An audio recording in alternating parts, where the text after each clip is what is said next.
ব্যাঙ চাষ করেই ঘুরবে ভাগ্যের চাকা, মাসে আয় করা যাবে লাখ টাকা। শুনতে কিছুটা অবিশ্বাস্য মনে হলেও সম্ভাবনার এক নতুন দুয়ার দাবি করা হচ্ছে এই ব্যাঙ চাষকে। যারা কম ঝুঁকিতে বেশি লাভের ব্যবসা করতে চাচ্ছেন তাদের জন্য এই ব্যাঙ চাষ হতে পারে অন্যতম সেরা একটি মাধ্যম।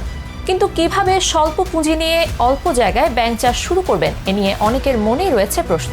আর এসব প্রশ্নকে ঘিরে সাজানো হয়েছে আমাদের আজকের আয়োজন। প্রকৃতির ভারসাম্য রক্ষার পাশাপাশি জমির উর্বরতা বাড়াতে ব্যাঙের রয়েছে বেশ বড় ভূমিকা। বর্তমানে ব্যাঙের বসবাসের উপযুক্ত পরিবেশ কমে যাওয়ায় প্রতিনিয়ত কমছে ব্যাঙ, ফলে বেড়েই চলেছে ডেঙ্গু, চিকুনগুনিয়ার মতো মশা সহ এ জাতীয় ক্ষতিকর কীটপতঙ্গবাহিত রোগ। বিশেষজ্ঞরা বলছেন একটি ব্যাঙ তার এক জীবনে পোকা দমনের মাধ্যমে 4 লাখ টাকার বেশি ফসল রক্ষা করে কৃষককে সহযোগিতা করে, কারণ সে প্রতিদিন তার দেহের তুলনায় প্রায় দ্বিগুণ খাবার পায়, যার 50% বেশি থাকে ক্ষতিকর পোকামাকড়। এছাড়া ব্যাঙের শরীরে প্রায় সব উপকরণ বাণিজ্যিকভাবে ব্যবহার করা যায়। পৃথিবীর বিভিন্ন দেশে ব্যাঙের মাংসের ব্যাপক চাহিদা রয়েছে। ব্যাঙের হাড় ও চামড়া দিয়ে বিভিন্ন ধরনের প্রসাধনী ও শোপিস তৈরি হচ্ছে। বাংলাদেশে ব্যাঙ চাষের মাধ্যমে আর্থিক সমৃদ্ধি, আত্মকর্মসংস্থান ও কর্মসংস্থানের সুযোগ সৃষ্টি এবং ব্যাঙ রপ্তানির মাধ্যমে বৈদেশিক মুদ্রা আয়ের সম্ভাবনা রয়েছে। আরও আসার খবর হলো দেশের সমুদ্র উপকূল ও মিঠা পানিতে চাষের উপযোগী প্রজাতি আবিষ্কার হয়েছে। থাইল্যান্ড ও ভিয়েতনামের মতো আমাদের দেশের মৎস্য চাষিরা মাছ চাষের পাশাপাশি ব্যাঙ চাষ করেও বাড়তি লাভবান হতে পারেন। ব্যাঙের মাংস প্রোটিন সমৃদ্ধ খাবার। উন্নত দেশের বিভিন্ন রেস্টুরেন্ট ছাড়াও আফ্রিকার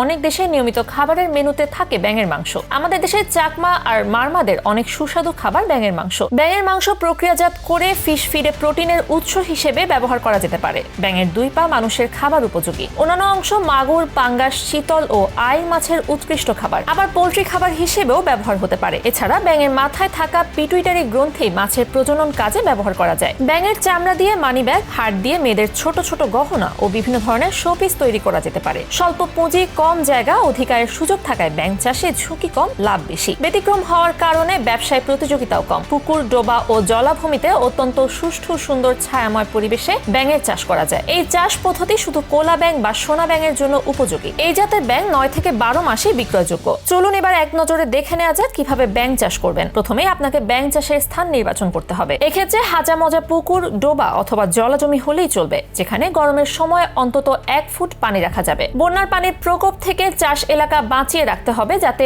ব্যাঙাচি বেরিয়ে না পড়ে। আদর্শ খামারের জন্য 1.5 বিঘায় 2টি পুকুর এবং একটি ছোট ডোবা রাখতে হবে। পুকুরের গভীরতা 3 ফুটের বেশি নয়। পুকুর দুটি ও ডোবার চারদিকে বাঁশের বেড়া অথবা লোহার নেট অথবা নাইলনের শক্ত জাল 1 গজ উঁচু করে ও আধা হাত মাটিতে পুঁতে আটকে দিতে হবে। ব্যাঙ চাষের সময় যে বিষয়টি মনে রাখা জরুরি যে ব্যাঙ সবসময় পানিতে থাকে না, তাই পুকুরের চারপাশেই গাছ লাগিয়ে ছায়া তৈরি করতে হবে। কারণ ব্যাঙ বিশ্রামের জন্য ডাঙায় উঠে আসে, ঝোপঝাড়ের ছায়া বিশ্রাম করে। ব্যাঙ চাষের ক্ষেত্রে মানতে হবে সতর্কতাও। ব্যাঙের প্রধান শত্রু সাপ, কোনোভাবেই সাপ ঢুকতে দেওয়া যাবে না। আবার চিল, বাজ পাখি যাতে ব্যাঙ ধরে নিতে অথবা উপদ্রব করতে না পারে সেদিকেও খেয়াল রাখতে হবে। সাবান পানি, নর্দমার নোংরা পানি ও বিষাক্ত পানি কোনো মতেই পুকুরে ঢুকতে দেওয়া যাবে না। বিধিনিষেধ মেনে ব্যাঙ চাষের পর এবার পালা বাজারজাতকরণের। ব্যাঙ 9 মাস থেকে 12 মাসের মধ্যে বিক্রয়যোগ্য হয়। কিছু ব্যাঙ তুলে বিক্রি করার পর বাকি ব্যাঙ তাড়াতাড়ি বেড়ে উঠবে। 2 বছর পার হয়ে গেলে সব ব্যাঙ ধরে বিক্রি করে দিতে হবে, কারণ ব্যাঙ 3 বছরের বেশি বাঁচে না এবং মাংস শক্ত হয়ে যায়। ব্যবসায়ীদের দাবি, যারা কম বিনিয়োগে অল্প সময়ের মাঝে ভাগ্য বদলের স্বপ্ন দেখছেন তাদের জন্য ব্যাঙ চাষ সময় উপযোগী ব্যবসা হতে পারে।